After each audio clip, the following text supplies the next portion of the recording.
I never thought a routine midnight drive could turn into something I'd replay in my head for weeks. But here I am. It was one of those nights where the road felt endless and empty. The kind of night that usually just makes you want to get home faster, not slower. But that night, just past midnight, everything changed with the flash of red and blue lights in my rearview mirror. I remember I was driving back from a friend's place on the other side of town, just me and my old car, windows down a little because it was warm for late October. The streetlights were casting these long shadows, and honestly, I was just thinking about how tired I was when the siren hit. Pulled over on a quiet stretch where the only other thing around was a closed gas station and a few trees swaying in a light breeze. I'm not gonna lie, I felt that familiar rush of nerves when the officer stepped out. I'd been in a few situations before, but this felt different. Maybe because it was late, maybe because the guy who approached looked like he didn't just clock in for the job and clock out. He was tall, dark hair slicked back, wearing that crisp uniform that somehow made him look less like a cop and more like someone who owned the night. He came up to my window, shining his flashlight inside. The usual questions: license, registration, where I was coming from. But then, things started to shift. After glancing at my papers, he told me he was going to need to search my car. I wasn't sure if it was standard or if my heart was just jumping way too fast. I agreed, trying to keep my voice steady. As he moved around the car, I noticed the way his eyes kept flicking back to me like there was something unspoken hanging in the air between us. I kept telling myself to stay focused, to not let my imagination run wild. But when he finally asked me to step out, it was like a switch flipped. He wasn't just searching the car anymore. He was searching me. Not in a way that made me feel violated or scared, but like he was trying to find something beneath the surface. Something I wasn't saying. And honestly, I wasn't sure if he was the one discovering it or if I was finally letting it be seen.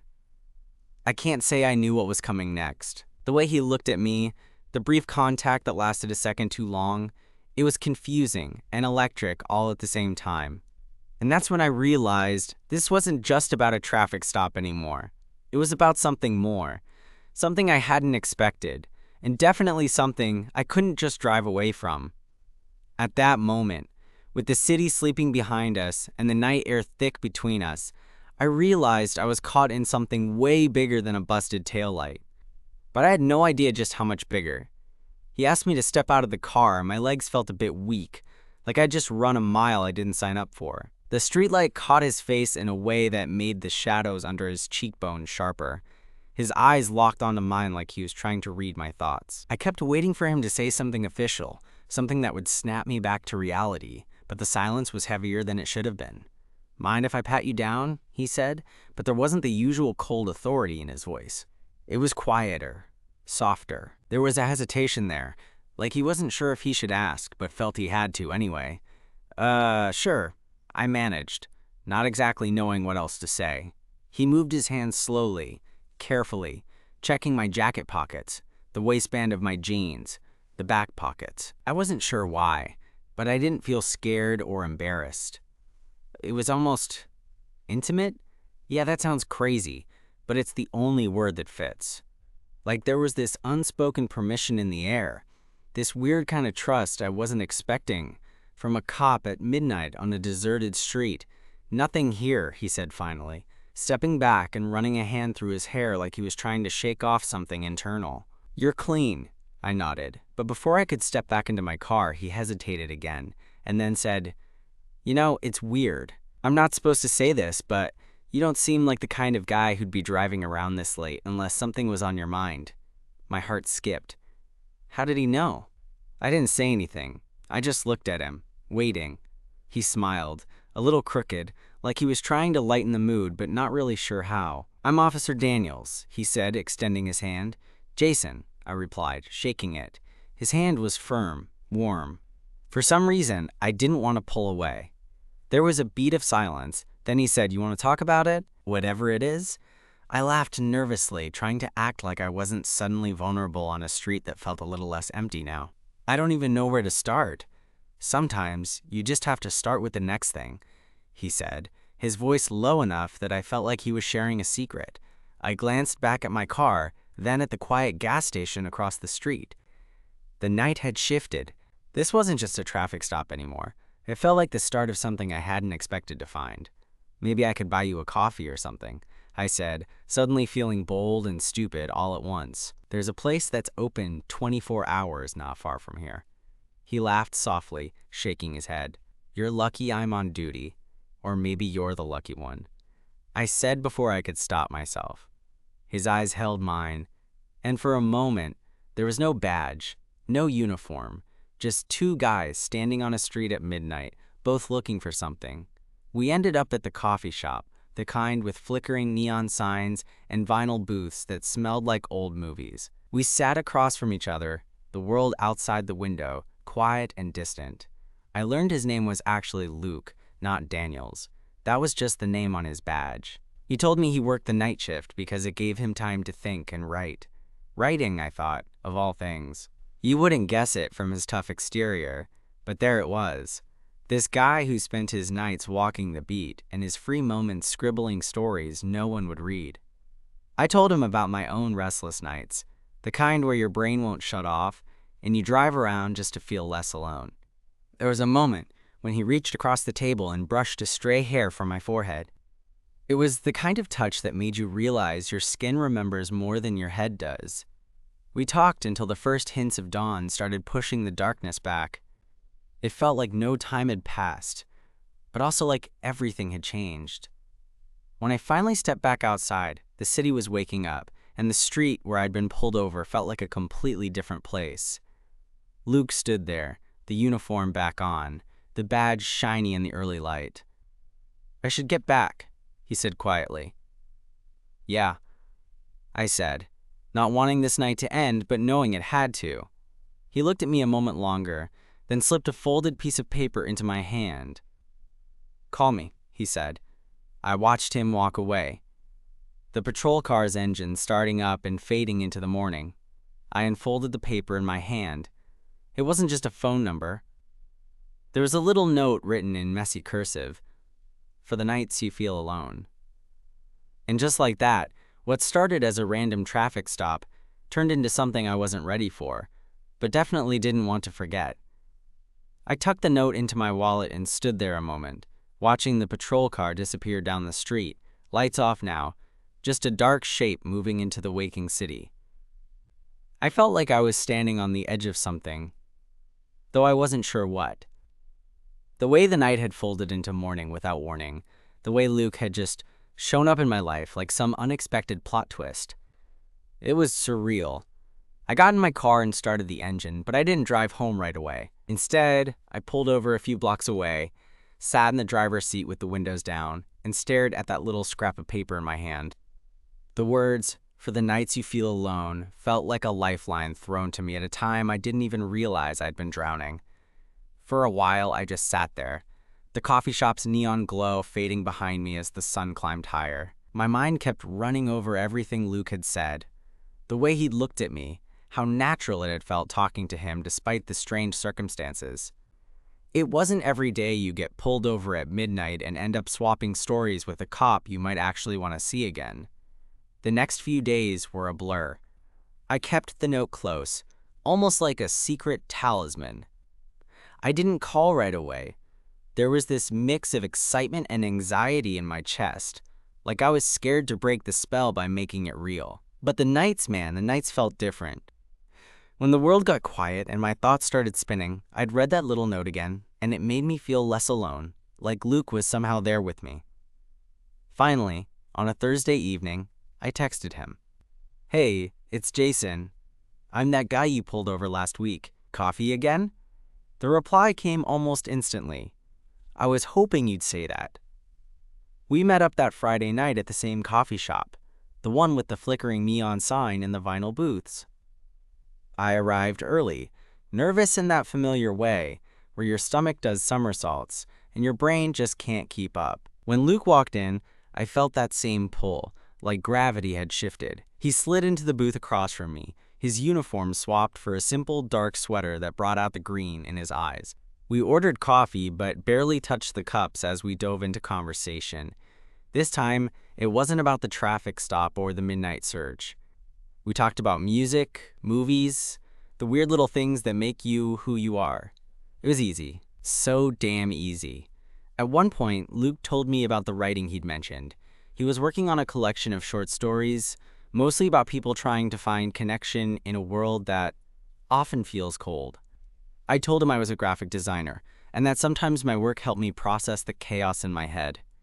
We laughed about bad dates and awkward moments, the kind of stuff you only share once you've trusted someone just enough to be vulnerable. It was refreshing and terrifying, all at once. After a while, Luke leaned back and looked at me with that intense gaze that made me forget how to breathe.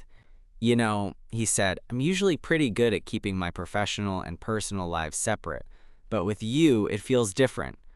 I swallowed hard. "Yeah, I feel that too." He reached across the table, fingers lightly brushing my hand. My skin tingled at the contact, and I didn't pull away. Instead, I turned my palm up, letting his fingers curl around mine. The coffee shop was quiet, except for the hum of the espresso machine and the soft chatter of the few late-night regulars. For the first time in a long time, I wasn't thinking about what had happened in the past or what could go wrong in the future. I was just there, right now, with him. Luke smiled, that crooked smile from the night we met, and squeezed my hand. Maybe this stop was a good thing after all. I nodded, feeling something inside me shift, like I'd been holding my breath without realizing it, and now I could finally let it out. We stayed there for hours, neither of us wanting the night to end. When it finally did, Luke walked me to my car. The street was quiet, the city asleep, except for us. "See you soon?" I asked, hopeful. He leaned in close, the warmth of his breath on my face. "Definitely." As he walked away, disappearing into the shadows once more, I realized that night had been the start of something I wasn't prepared for, but something I desperately wanted. And damn, it felt good. After that night, things between Luke and me started to slip into a rhythm that felt both thrilling and terrifying. It wasn't like we made some grand plan or had a big moment where we defined what this was. No, it was more like small, sneaky moments that piled up until suddenly I realized I was thinking about him all the damn time. The next few weeks were a strange dance. He was still Officer Daniels when he was working, and I was just me, Jason. We texted almost every day, but it was the nights that felt most electric. Sometimes I'd catch him on his break, and we'd meet for a quick coffee or just sit on a bench under some streetlights, talking about everything and nothing. One night, I was at this little dive bar near my place, just killing time after a long day. I wasn't expecting Luke, but there he was, off-duty, in jeans and a leather jacket, with that same crooked smile that had gotten me hooked from the start. He waved me over, and before I knew it, we were sharing a booth, the low hum of conversations wrapping around us like a secret. "I've been thinking," he said, sliding his phone across the table to me. On the screen was a picture of a notebook filled with messy handwriting. "That writing project I told you about? I want you to read some of it. Tell me what you think." I smiled, feeling this weird mix of pride and nervousness. "You're trusting me with your stories?" "Yeah," he said, fingers tapping the table. "Feels right." I spent the next few days devouring his words. His stories were raw and honest, about loneliness and hope and moments of unexpected connection, stuff that hit close to home. Reading them made me realize how much he'd been holding back, how much of himself he'd only just started to share. We met up again, and I told him how much his writing moved me. He looked shy, like maybe he wasn't used to showing that side of himself. But when he smiled, it was like a little crack in the armor. One night, I invited him over to my place. It was nothing fancy, a small apartment with too many books and way too much coffee, but it was mine. We cooked dinner together, a clumsy but fun mess of pasta and salad. The kitchen was warm, and the music was low, just enough to fill the silence without drowning it out. After dinner, we sat on my couch, close but not quite touching. Luke's hand found mine, fingers entwining like they'd been destined to fit together. I could feel his heart beating against my arm, and for a moment, everything else faded away. I don't want this to be just a fling, I said quietly, my voice barely above a whisper. He looked into my eyes, searching, and then nodded. Me neither. It was scary, admitting that out loud. Scary because I'd been burned before, and I wasn't sure if I was ready to risk it again. But with Luke, it felt different, real. Over the next few weeks, we started spending more time together outside the coffee shop or quick meetings during his breaks. We went for walks in the park, shared late-night drives with no destination, and slowly peeled back the layers of each other's lives. One afternoon, we found ourselves sitting on a bench overlooking the river, the city skyline glowing in the golden light of sunset. Luke leaned his head on my shoulder, and I wrapped my arm around him, feeling this deep sense of calm I hadn't felt in years. "I'm glad I pulled you over that night," he said softly. I laughed. "Yeah, me too." But life wasn't without its complications. Being with Luke meant navigating the challenges of his job. The late nights, the unpredictability, the unspoken rules about what he could share and what he had to keep hidden. Sometimes, he'd disappear for hours or come home exhausted and tense. One night, after a particularly rough shift, he showed up at my door, coat disheveled and eyes shadowed with fatigue. I didn't ask questions. I just pulled him inside, made him something hot to drink, and let him lean on me. That's when I realized this wasn't just about the excitement or the spark. This was about being there for someone when the world felt heavy, about offering a safe place when everything else was falling apart. We sat together in the quiet, and Luke finally let go of the tension he'd been carrying. He talked about the weight of his job, the moments that haunted him, and the loneliness that sometimes felt unbearable. "I don't want you to think I'm weak," he said, voice rough. "But sometimes, I just need to know someone's got my back." I squeezed his hand. "I'm here. Always." That night felt like a turning point. Not because anything huge happened, but because we both let down the walls we'd built around ourselves. Our relationship wasn't perfect. We had disagreements, moments of doubt, and the occasional awkward conversation about what the future might look like. But with every challenge, we grew stronger. We learned to trust, to communicate, and most importantly, to be vulnerable. Looking back, it's crazy how a simple traffic stop at midnight led me to Luke. At the time, I thought it was just an inconvenient delay on my way home. But it turned into something much bigger, a connection that caught me off guard and changed the way I saw everything. Now, whenever I drive late at night, I don't feel alone anymore. Because somewhere out there, Luke's driving too, and somehow, we're both finding our way through the dark together. Things were settling into a kind of normal, but, of course, normal with Luke wasn't exactly what I expected. His job was still unpredictable. Night shifts, last-minute calls, and the kind of stress that didn't just roll off him when he got home. But we made it work, or at least we tried.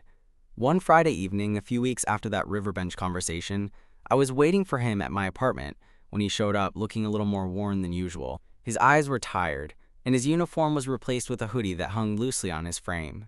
He dropped his bag by the door and flopped down on my couch with a sigh. "What's going on?" I asked, sitting beside him. He ran a hand through his hair and looked at me like he wasn't sure he wanted to say it out loud. "It was a rough night. Got called out to a domestic disturbance. Things got complicated." I nodded, knowing that sometimes words just didn't capture the weight of what he dealt with. "Wanna talk about it?" He shook his head. "Not really. Just needed to get out of that mindset." I reached over and grabbed his hand, squeezing gently. "You're safe here, Luke. Whatever you need." He looked at me then, and for a second, the tough cop guard fell away. "Thanks, man. That means a lot." We sat in silence for a while, just holding onto each other like that was enough to keep the world from spinning out. Later, I suggested we watch a movie to take his mind off things. We ended up picking some cheesy 80s comedy, something light and ridiculous. Luke laughed more than I'd heard in days, and I felt like that was progress. A couple of nights later, I got a text from him that caught me off guard. "Want to come to the station? I'm on patrol, but the squad room's quiet. Could use some company." I hesitated. The idea of visiting the place where he spent so many tough hours was intimidating, and honestly, I wasn't sure how welcome I'd be. But curiosity, and maybe a little want to be closer, won out. When I arrived, the station felt sterile and buzzing, with low conversations and ringing phones. Luke waved me over, his uniform crisp and badge shining under the fluorescent lights. He introduced me to a few coworkers who gave me nods and half smiles. We ended up in the break room, sitting at a small table with lukewarm coffee. He told stories about the weird calls they got, the odd characters, and the small victories that made it worth it.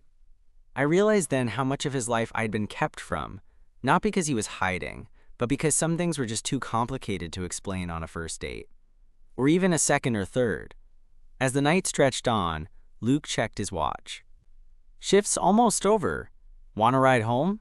We walked out together, the station's bright lights fading behind us. The city had a different feel at 3 a.m. Quiet, vulnerable, like it was holding its breath. On the ride back, we talked about what it was like to always be on, to have a job where you had to compartmentalize everything. Luke's voice was softer than usual, like he was letting me in on a part of him rarely seen. "I try not to let it get to me," he said. "But some nights, it does." I reached over and took his hand, fingers curling around his. "You're not alone anymore." He smiled, the kind of smile that's both grateful and a little relieved. "Thanks, Jason, for sticking around." That night felt like another step deeper, a reminder that relationships aren't just about the easy moments, but about showing up when things get messy. The next day, I found a little note slipped under my door. It was from Luke, just a quick message. "Meeting me halfway isn't just about where we are, it's about who we become together."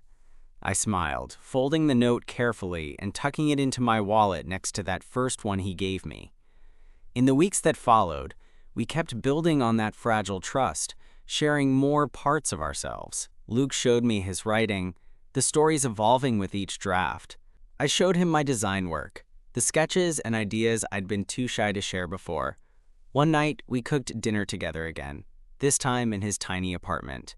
The kitchen was cramped, and the music was softer, but the laughter was louder. We stumbled through chopping and burning and tasting, and when the food finally landed on the table, it was perfectly imperfect.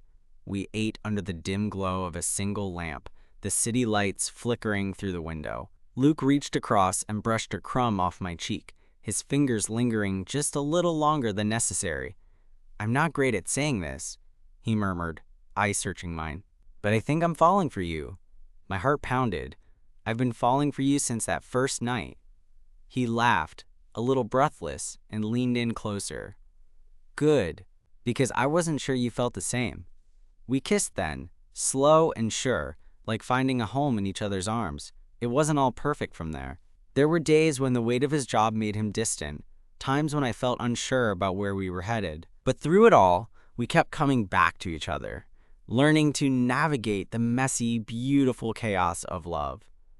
Looking back, I still can't believe how a simple traffic stop pulled me into this whirlwind. Luke wasn't just the cop who searched me at midnight. He was the person who saw me when no one else did. And maybe that's the thing about love. Sometimes it finds you in the most unexpected places, in the quiet moments between flashing lights and the spaces where you least expect it. I'm just glad I didn't drive away. After that night, everything between Luke and me started to feel more real, like the fantasy was finally settling into something solid, something worth holding on to. But real life, as always, decided to remind us that it wasn't just about stolen moments and whispered confessions. It was about trying to fit two complicated lives together without breaking the pieces. About a month after we kissed in that dimly lit kitchen, I got a call from Luke late one evening. I was sprawled on my couch, half watching a show I wasn't really paying attention to, when my phone buzzed with his name lighting up the screen. I answered immediately, a little thrill running through me. "Jason." His voice was tight, clipped, different from the easy warmth I'd been used to. "Can you come to the station? Something came up." My stomach dropped. "Is everything okay?" "Yeah, I just thought you should be here." I grabbed my jacket and keys, heart pounding as I stepped out into the cold night. The drive to the station was quiet, save for the hum of the engine and the occasional flash of streetlights. When I arrived, the place felt even more sterile and intimidating than before, even though I'd been there once or twice. Luke was waiting for me by the squad room, his face unreadable, eyes flickering with something I couldn't place. I noticed the faint bruising around his jaw, like he'd been in a scuffle. "What happened?" I asked, stepping closer. He sighed, running a hand through his hair. "It was a domestic call. Got involved in a fight. The guy was drunk and aggressive. I had to restrain him." "And you're okay?" I pressed. "Yeah, just a few bruises. Nothing serious." We sat down at the small table in the break room, the fluorescent lights buzzing above us. Luke's usual confident facade was replaced by something raw, vulnerable. I could tell he was holding back more than he was saying. "I hate that part of my job," he admitted quietly. "The violence, the fear. Sometimes I wonder if it's worth it." I reached across the table and took his hand, holding it tightly. "It's worth it if you have someone to come home to." His eyes locked onto mine, and for a moment, the weight of his job seemed to lift just a little. "Thanks for being that someone." That night, we didn't rush back to my place or his. Instead, we walked the quiet streets nearby, hands intertwined, the world around us muted and distant. There was comfort in the silence, a shared understanding that sometimes words weren't necessary. A few days later, I found myself standing outside his apartment, nervously fumbling with the keys. Luke opened the door with a smile that made the butterflies in my stomach do backflips. "I made dinner," he said, stepping aside to let me in. His apartment was cozy, walls covered in framed photos and scribbled pages from his notebooks. The stove smelled like garlic and spices, a welcome change from the sterile smells at the station. We ate sitting on the floor, sharing stories about our childhoods, our hopes, and the moments that shaped us.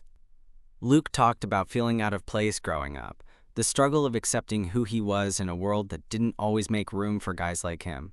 I shared my own stories, about feeling invisible, about the nights I drove without a destination just to escape my thoughts. It felt like we were weaving our past together, stitching up the gaps with each word.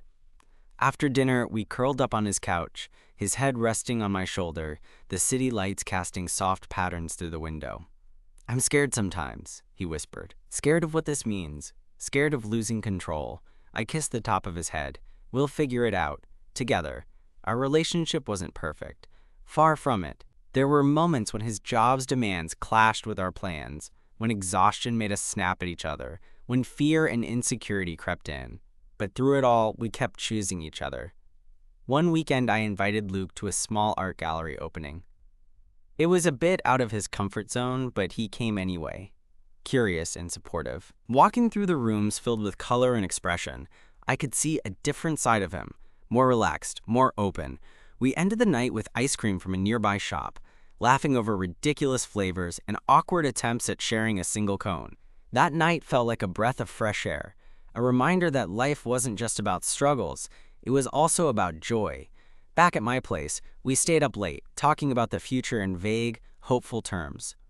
Luke admitted he wanted to write more seriously, maybe even publish something one day. I told him I wanted to push my design work further, to take risks I'd been too afraid to before. We made promises, not grand, sweeping vows, but quiet commitments to be there for each other through the messiness. A few weeks later, Luke surprised me with tickets to a concert for a band I'd mentioned loving years ago. Standing in the crowd, his hand firmly in mine, I felt a sense of belonging I'd never known before. As the music pulsed around us, Luke leaned in and whispered, "I'm glad I pulled you over that night." I grinned, heart full. "Me too, Luke. Me too." Looking back, I realized that Midnight Traffic Stop was more than just a random encounter. It was the moment everything changed, the moment I found someone who saw me, who accepted me, who made me feel alive. And sometimes, that's all you need. Months had passed since that chance encounter at midnight, months filled with laughter, late-night talks, and quiet moments that felt like home. Luke and I had settled into a rhythm, imperfect but ours. We'd learned how to balance his unpredictable job with the life we were building together, how to lean on each other when things got heavy, and how to celebrate the small victories that didn't always make it onto social media. One chilly evening, we found ourselves sitting on my couch, a blanket thrown over our legs, the city lights flickering through the window behind us. Luke was curled into my side, his head resting against my chest, and I could feel the steady beat of his heart beneath my fingers. It was peaceful in that way that only comes after weathering storms together. "I never thought a traffic stop could lead to this," I murmured. tracing idle circles on his arm. He chuckled softly, eyes closed. Neither did I, but I'm grateful every day that you didn't just drive away. I smiled, feeling a warmth that had nothing to do with the blanket. Me too. We sat like that for a while, the quiet between us comfortable and full. I thought about how far we'd come. From strangers under the glare of flashing lights to something real, something steady. Love had snuck up on us in the most unexpected way, and maybe that was the best kind. Later, as Luke got ready for bed, he paused by the bedside table and pulled out a small, worn notebook. "I've been working on something," he said, handing it to me. I flipped it open, recognizing the familiar handwriting, the stories he'd shared bits of, the ones that had always struck a chord deep inside me. But this time, there was a new piece tucked in at the front, a letter addressed to me. I read it slowly, the words honest and tender, a promise wrapped in ink. "For the nights when the world feels dark, remember we're finding the light together. You've changed me in ways I didn't think were possible. Thank you for being my safe place." I looked up at him, eyes glistening. "Luke, this means everything." He smiled, that crooked smile that had captured me from the start. "You mean everything."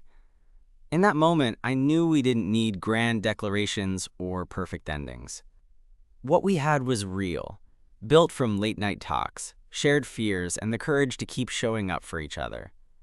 Sometimes love isn't fireworks or fairy tales. Sometimes it's the steady flame you carry through the dark, warming you, guiding you, reminding you that you're never truly alone.